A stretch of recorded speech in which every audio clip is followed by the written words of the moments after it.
আবিদাস কিচেনে আপনাদের সকলকে স্বাগত জানিয়ে শুরু করছি আমার আজকের রেসিপি কাঁচা আমের মিষ্টি আচার। আমের সিজনে আমরা তো আচার তৈরি করেই থাকি, তাই আমার মতো এই রেসিপিটা আপনারাও একবার বাড়িতে তৈরি করে দেখবেন। আশা করছি সকলের খুব ভালো লাগবে।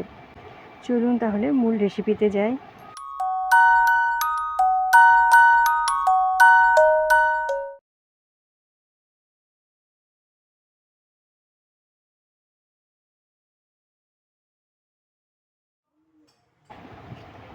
সবার প্রথমে আমি আমগুলোকে ভালো করে পরিষ্কার করে ধুয়ে নিয়েছি। ধুয়ে শুকনো কাপড় দিয়ে মুছে নিয়েছি, কারণ আমের মধ্যে যেন একটুও জল না থাকে। এবার আমগুলোকে আমি পিলারে দিয়ে ছিলে নেব, ছিলে পিস করে নেব। আর এই মিষ্টি আচার করতে গেলে খোসাটা একটু চেপে চেপেই ছিলে নেবেন, যেন খোসাটা থাকলে একটু তেতো তেতো ভাব থাকে, সেই জন্য খোসাটা একটু চেপেই ছিলে নিতে হয়।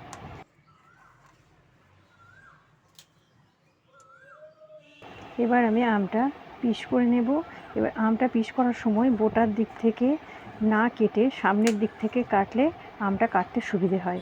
আর এই আচার তৈরি করার জন্য একটু আমটা একটু শক্ত হলেই ভালো হয়। আমের আঁটি একটু শক্ত হয়ে গেলে আচারটা খুব ভালো খেতে হয়। দেখুন এইভাবে আমি 4 ভাগ করে নিয়েছি। এই আমটা এরকম করে 4 পিস করেই নেব।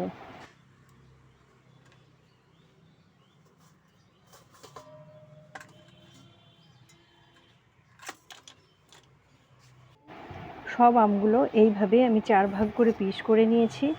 দেখুন এই আমগুলো আমার সব পিস করা হয়ে গেছে। এবার আমটা পিস করে নেওয়ার পর কিন্তু আর আমি জলে ধোবো না, যা ধোয়ার আমি আগেই ধুয়ে নিয়েছি। আর এদিকে অন্য একটা পাত্রে আমি জল দিয়ে ফুটতে দিয়ে রেখেছিলাম। এবার জলটা যখন ফুটে গেছে তার মধ্যে আমি 1 চামচ লবণ দিয়ে দিলাম। এবার জলটা খুব ভালোভাবে ফুটিয়ে নিতে হবে।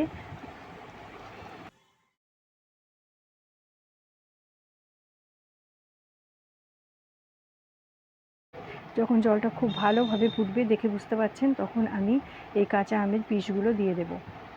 এবার খোলা অবস্থায় 5 মিনিট মতো ফুটিয়ে নেব। খুব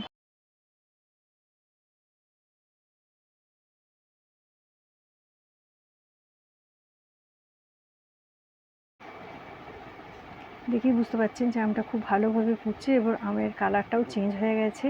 এবার অল্প সেদ্ধ হবে, কিন্তু ভালোভাবে সেদ্ধ করলে চলবে না। যখন একটু সেদ্ধ হবে আর আমের কালারটা চেঞ্জ হয়ে যাবে, তখনই আমি কিন্তু এটা জল থেকে ছেঁকে।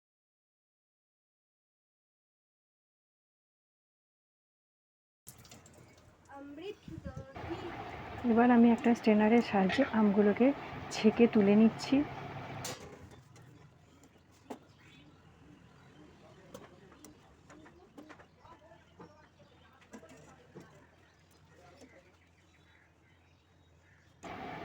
আমগুলোকে জল থেকে তুলে নেওয়ার পর এটা ফ্যানের হাওয়ায় আমি আধ ঘন্টা রেখে দেবো। রোদে দেবো না, ফ্যানের হাওয়ায় কিন্তু আমি আধ ঘন্টা রেখে দেবো। তাহলে আমের গায়ে যে জল থাকবে সেটা পুরো সম্পূর্ণ শুকিয়ে যাবে। এবার আমি প্যানের মধ্যে 1 কাপ জল আর 250 গ্রাম চিনি দিয়ে দিলাম। এবার 1 কাপ জলের মধ্যে 250 গ্রাম চিনি আর হাফ চামচ মতো লবণ দিয়ে দিলাম। দিয়েও এটাও আমি খুব ভালোভাবে ফুটিয়ে নেব।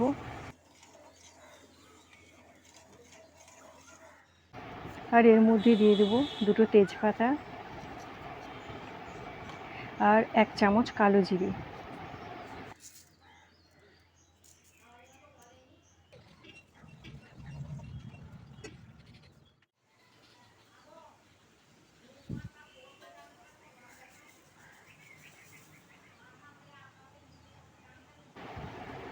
ভালোভাবে ফুটিয়ে নেব।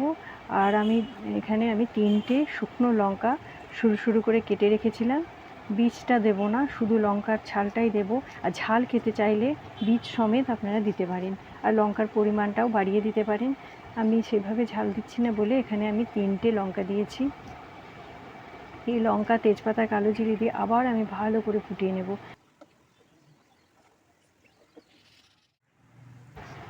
আর দিয়ে দেব আমি হাফ কাপ ভিনিগার। ভিনিগারটা অবশ্যই দেবেন, আর ভিনিগারটা না দিলে আমের আচারটা বেশি দিন সংরক্ষণ করে রাখা যাবে না।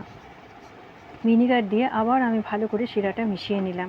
যখন শিরাটা ঘন হয়ে আসবে তখন আমি সেই আমের পিসগুলো দিয়ে দেবো, সেদ্ধ করে রাখা আমের পিসগুলো দিয়ে দেবো। আমের পিসগুলো দিয়েও আবার একটু খুন্তি দিয়ে নাড়াচাড়া করার প্রয়োজনে হালকাভাবে নাড়াচাড়া করে নিয়ে এটা ভালোভাবে ফুটতে দিতে হবে, হাই হিটে ফুটিয়ে নিতে হবে। এবার যখন শিরাটা আমের মধ্যে পুরোপুরি ঢুকে যাবে এবং ঘন হয়ে আসবে তখন বুঝবেন যে আচারটা তৈরি হয়ে গেছে। এইভাবে দেখুন আমার যেভাবে আচারটা তৈরি হচ্ছে এইভাবেও আপনারা বাড়িতে তৈরি করে নেবেন। আর দেখেই বুঝতে পারছেন যে আচারটার মধ্যে শিরাটা পুরো সম্পূর্ণ ঢুকে গেছে আর আচারটা কীরকম সুন্দর মতো দেখতেও লাগছে।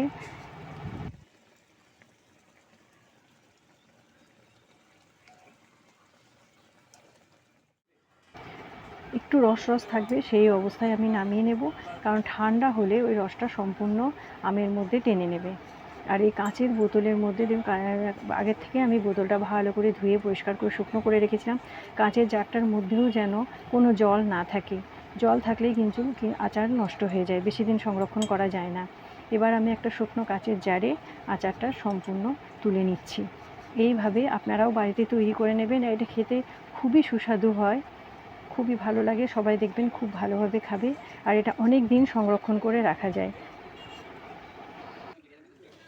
এই আচারটা মাঝে মাঝে যদি রোদে দেওয়া হয় তাহলে অনেক দিন ভালো থাকবে। আর এইভাবেই তৈরি করবেন।